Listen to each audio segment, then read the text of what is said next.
BJ Show. Let's rock and roll. Rock and roll. Come on, everybody. Let's lose control. Brand John never wants to follow. Yeah, ready for the ride. It's the BJ Show. BJ Show. Good morning, John Combest. Good morning, Brad Hildebrand. It is Thursday, May 8th, 2025. Hard to believe it's already the 8th of May. Seems like it was just yesterday that I was able to say Mayday, Mayday, Mayday, but that's a whole other story. That you just heard him is the voice of John Combest. John, say another thing for us. I am here, and I am not queer. Get used to it. That is once again the voice of John Combest, who is the guy behind the website of johncombest.com, C-O-M-B-E-S-T. What, might you ask, is johncombest.com? Well, it's just an amazing website that he's done every single day of his life for 23 plus years, never missed a single day. And he puts together a web, what would you call these? What version of web with this? What version, John? 0.0. Thank you, Dean Wormer. And he puts together this website every single day, which has all these useful links. It's nothing fancy. You go there and you find these links, and they're sometimes 20, 30, 40, 50, 60, 70. You ever done like 80 stories you think you ever got? I've never counted, Brad. And no matter how many times you ask me, the answer remains the same. I've never counted. I prefer to not know. It's like you when you look at your credit cards, right, Brad? Yeah. Actually, you don't own a credit card, right? I don't own a credit card.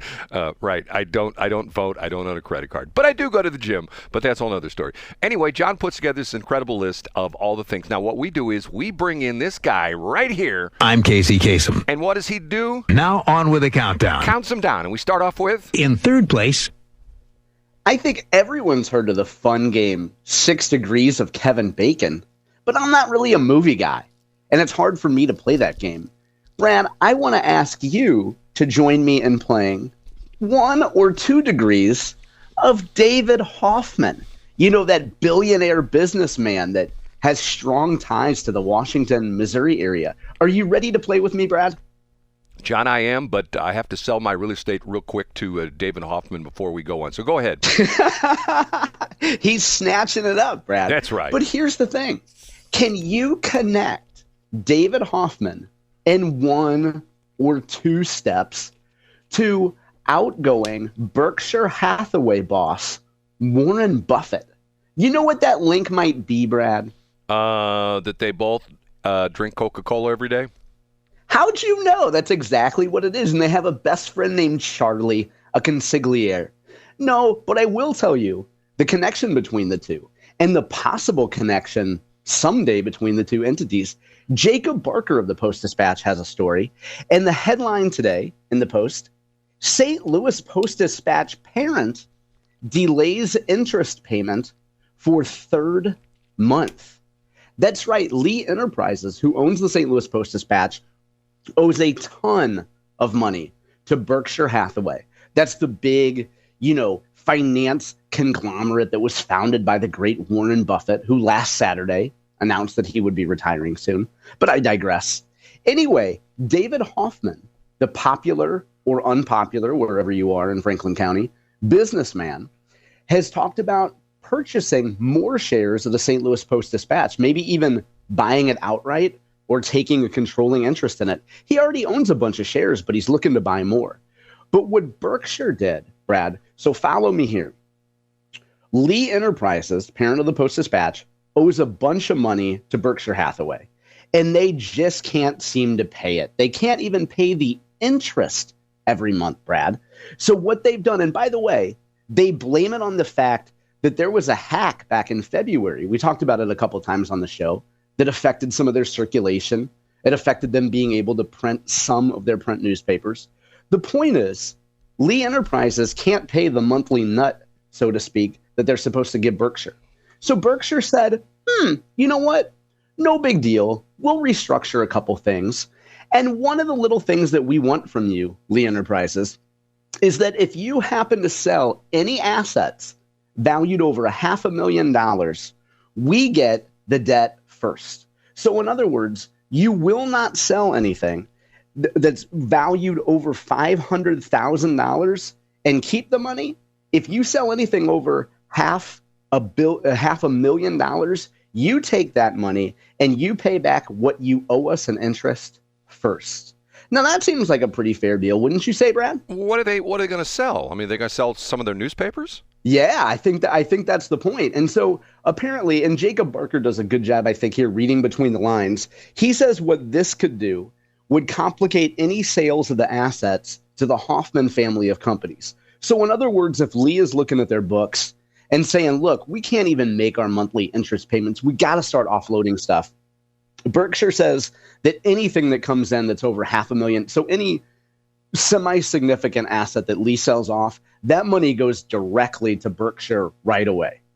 So is this a move to block Hoffmann from coming in and buying the paper? No, I think it's Berkshire says we want our money and we've given you plenty of leeway of you not paying interest for a few months and let's go. Like, and if you think you guys are going to start selling off assets to boost your bottom line, you know, to make things look better for you, sorry, but you got to pay us back first. Chris Rock had a line where it's like if you loan somebody a bunch of money and then you go over to their house and they got a new TV and they're wearing a new pair of shoes, you're like, dude, you know, like, what are you doing? So it looks to me like Berkshire just wants a favorable deal so they know that they would get paid first. You know, the interesting thing about this is when the Hoffmanns re-emerged, they originally from Washmo, both Jerry and Dave. David, I guess he doesn't call himself Dave. They came in to Augusta and says they were going to make Augusta into the next Napa Valley, okay? Now, they've done an excellent job with that. And I think what they're going to do is, and this is, you know, I'm thinking positively about this, they're going to take the Post-Dispatch and make it into the next New York Times. So, I mean, why would anybody be against that? You know what I'm saying? Why would they dislike that? And then they could also run a giant advertisement on the side of the Miss Augusta ship. Right. And my favorite person, Dolly Mempsey, would be on board. She would be waving. And they would follow the Brad Hildebrand advertising advice, which is don't put the name of the newspaper up on the side. Put it up on the side, but turn it upside down. Did you say Dolly or Molly? Yeah, Dolly Mempsey. That's her code name, Brad. I thought her name was Molly Dempsey. It is. Most people call her Molly Dempsey, but when you're special, you can call her Dolly Mempsey, Brad. Okay. It's kind of a pet name. We don't need to get into it. We do need to get into story number 2, though. Well, I can't make another comment about that. Yeah, we do. With 10 minutes left in the segment, let's go. Well, I don't want to shortchange story number 1, Brad, which I sent you ahead of time before the show. Okay, once again, here I go once again. So this is not a poison pill kind of thing so that David Hoffmann can't come in and buy the Post and things like that? I think a lot of people who don't like David Hoffmann or who would be envious of the money that he has and the decision he makes, I think a lot of people would look at this and want to imagine that there's a poison pill or that this is a move by Berkshire to block David Hoffmann. It's not that at all. Berkshire just says, we want our money. Don't sell off your assets to boost your bottom line. I should also point out that Lee Enterprises reports their quarterly earnings. I don't know if it's, Jacob didn't say whether it's before the open, so like right now, or if it's after close of market today, but they got a quarterly earnings update today. You know, I was in a networking group, I guess a couple weeks ago, and there was a guy who is very, very, very well known in that southern part of St. Charles County. And I don't know him all that well. You know, him and I, when we see each other, we exchange pleasantries and, you know, give a couple little stories about various things. And I said to him, hey, what do you think about what the Hoffmanns have done with Augusta? And all I can say is I would have to paraphrase his answer because otherwise I would get a nasty gram from the FCC, if you get what I'm saying. So, I get exactly what you're saying, Brad. Okay. So on to number 2. Up a notch to number 2. A couple stories, one which I'll highlight specifically, brought to us by Mark Zen of Fox 2 News. You can follow him on X at the Zen Master, Z-I-N-N Master. Cara Spencer, the newly elected mayor of St. Louis City, made a trip to Jefferson City yesterday, made a trip to the Capitol. She met with lawmakers. Mark Zen has some great video of Cara Spencer on the floor of the Missouri House, you know, gripping and grinning. Kissing hands and shaking babies. You know what I'm saying, Brad? And then she also went up on the dais and spoke with Speaker John Patterson. But perhaps more importantly, Mark Zen points out, that was a Freudian slip. Cara met with Governor Mike Kehoe. Because, there's been a lot of controversy. There was a lot of friction between Tishaura Jones and Mike Kehoe about control of the police. A lot of friction, it seems, between Cara Spencer and Board of Aldermen President Megan Green about control of the police and what kind of tact the city will take. Here's what Cara Spencer said about her meeting with Governor Kehoe. We talked a lot about the state taking over the police department. My ambitions are for safer streets, clamping down on reckless driving, being a part of of that transition, and having the city's voice at the table. You'll notice what you didn't hear, Brad, is Cara Spencer saying she wants to sue the state of Missouri for having a little bit more control over the police. So maybe what she didn't say is as important as what she did say. And here's the final quote from Mr. Zen of Cara Spencer. We talked about investing in downtown and how important it is for the state to have a successful downtown. I think the governor really gets that. So that's a marked change from the Tishaura Jones administration over to the Cara Spencer administration. And certainly good news for Mike Kehoe, because it would seem as though he has at least maybe not an ally, but someone who's not willing to stand in the way. Did you read the story on stlpr.org about essentially Tishaura Jones looking in the rearview mirror and making her assessment of what she did right and what she did wrong? Did you read that article? No, is that the link that I sent to you this morning at 6:30 a.m.? It could be, John. That might be at exactly 6:30 a.m. I sent you a link from St. Louis Public Radio. Maybe that's it. And maybe for folks who've actually gone to my website, they see a link to that today. The number one story today, Brad. I don't know if you saw this link or if anyone sent it to you at 6:30 a.m. St. Louis Public Radio sat down with outgoing mayor, I should say former mayor, Tishaura Jones, to do what Brad Hildebrand might call a retrospective of her time in office. It was done by Rachel Lippman and our friend Jason Rosenbaum. And they referenced two iconic leaders in the St. Louis area, Tishaura Jones and Cori Bush. And then, I don't know if you listened to it, but they played a little clip from the great country crooner, George Jones. Did you hear that one, Brad? Did you hear it on the radio? I did not. I mean, and matter of fact, I don't believe that, John, because country is not allowed on KWMU. They won't, because... I don't think so. I think Rosenbaum is a big country guy. Yeah, but he and can't... it went, who's gonna fill their shoes? He Who's can't... gonna stand that tall? You can't... Who's gonna let the trash pile up until it's an 8-foot wall? You can't play... Who's gonna take frequent trips or be like Cori and diss the Jews? Lord, I wonder who's gonna fill their shoes.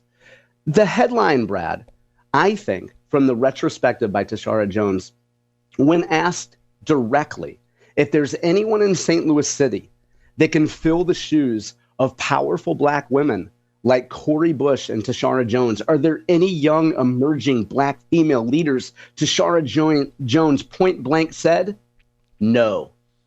Period, Brad. There is no one else in St. Louis City that can assume the mantle of strong black female leadership and fill the shoes of Cori Bush and Tishaura Jones. So that's kind of sad, I think. And Tishaura went on to point out, she was asked very directly by Jason Rosenbaum in this interview, why does she think that she lost so many progressive white votes, the folks that helped her win back in 2021? And she says point blank, when white voters in South City can't give you a reason why they're voting against you, there's no other reason it could be other than racism. So I think this reinforces what we all know, Brad. Tishaura Jones was defeated not because of policy or because anything of her administration's accomplishments or failures, but because voters are just racist. Wouldn't you say that's fair, Brad? John, I am so tired of this race stuff. I just am to the point where, if you're that blind that you don't realize that people won't come to downtown St. Louis. And I still say the reason the Cardinals are having problems with attendance at Busch Stadium this year, I think they've set a couple records for lowest attendance ever of Busch Stadium number 3. It's not that the team semi-sucks, because they have their good days and they have their bad days. It's people just don't like the downtown experience anymore. You got to park. They break into your car to see if you got a gun. They charge you $42 for a bottle of water, $62 for a hot dog, and then we get it. Yep. And then the Cardinals bellyache. Oh, we don't have enough money to fix up hey, but the let's get back to stadium." Tishaura. You were making a point about Tishaura, Brad. Well, how in the world can you say? I mean, talk about an ego as big as the Grand Canyon.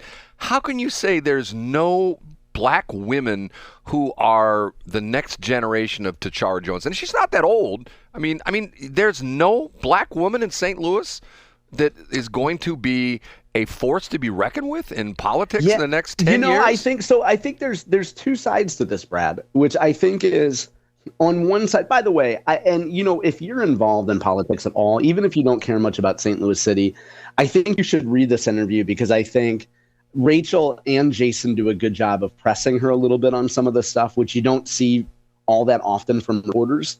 But you see someone, Brad, who's still in the anger phase, and her being Tishaura Jones here, you could tell she's very much in the anger phase. And she talks about how, she didn't get credit for the good things she did, but she took blame for stuff that wasn't even her fault.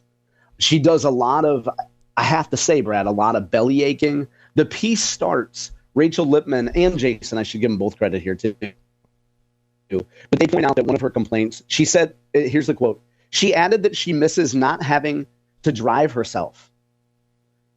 So she misses, the way I read this, Brad, she misses not having a drive, or she misses having a driver. And once again, what does that tell you about her? I mean, anytime you hear this where I know, like I told you the stupid TED Talk that I need to go and chop that up and pull some audio of that. The Al Gore TED Talk, which he complains about the fact that he has to go through the TSA. He has to go through the TSA when he flies now. Yeah, what a frustration for Al Gore there. Poor baby. You mean you don't get the kid glove treatment where you have the Air Force Two that takes you around the world and things like that? See, this is where I think people get way out of touch with what reality is. If she's she could. And by the way, because we don't have the audio of that piece of it, or I didn't listen to the audio, so we don't know. Maybe Tishaura was laughing when she said it, so we don't have the full context. But again, I would suggest people go through and actually at least skim this, because you'll see somebody that's obviously very upset. And I thought what was unique, she was asked about what she did to help Cara, or what the transition was like. And her quote was that her team gave Cara Spencer some memos. The quote is, "My team and I told her that we were going to provide memos of what they were working on, and the cabinet would do the same. And I gave her a tour of the office. The whole meeting lasted maybe 20, 25 minutes. So again, you can tell that on the way out, she's pretty upset. I don't know if you saw the picture that went along with it, Brad. They show her in front of a building called the Monarch, which is, I don't know, it's something in North City, and she says it's one of her greatest accomplishments. She is noticeably not very happy in the picture. She looks like she's at the counter at Wingstop, and they once again gave her lemon pepper instead of hot honey, and she's asking to speak to the manager, because this happens way too often. One of the things that she doesn't do in this piece is she doesn't bury anybody in her administration or anybody that was around her. So on one hand, she doesn't elevate anybody as like the next generation of black female leaders. But on the other hand, she didn't go out, dissing the woman that was in charge of snow plowing who didn't do her job. She doesn't bury people on the way out. So I think there's something to be said for that as well, Tishaura needs to cross the Missouri River and go into downtown St. Charles and have a meeting with Steve Ellman. And Steve Ellman will say, Tishaura, you messed up two things. People want two things in their city. They want good schools and safe environment vis-a-vis law enforcement. That's what you screwed up, Tishaura. Two things. Fix those. Yeah, and she would say that she only had 4 years to work on it. And she said, she references the fact that she only had 4 years. And, if you're a Tishaura partisan, that's fair. Before we go, Brad, here's my favorite quote. She says that voters have, quote, an unhealthy and unrealistic level of expectation when it comes to black female leadership. Brad, Do you think you have an unrealistic level of expectation when it comes to black female leadership? Or do you simply read the news about Kim Gardner and St. Louis public schools and fill in the blank? Do you just maybe pay attention? Is that why you have, would you say you have too high expectations for black females, Brad? John, all you have to do is take the word black out of there, and she's correct. It was not. We have too much expectations that people are going to pay, that St. Louis public schools will pay their credit card bills, Well, no. that they won't eat sushi in Chicago on a fun trip with their family, that they won't jet set around the country, all those things. Too high expectations. Take out the word black and just leave leadership. That's, I think people nowadays have gotten way past the race thing and the sex thing and the whole bit. Black, female, the whole bit. Yeah, St. Louis City voters seem to have. If you're a damned robot and you get into office and you make things better, people aren't going to say, well, the guy's a robot. They're going to say, I don't care if he is a robot. He's doing great things for the city. Get what I'm saying, John? I know he's entirely powered by according to AI.com. Right, according to AI. That's where he gets his answers. That's where he gets his answers. John's always got to get him a few digs. Okay. That's not a dig. That's a compliment. That's one of the best short-lived websites that'll die in a month that I've ever seen, Brad.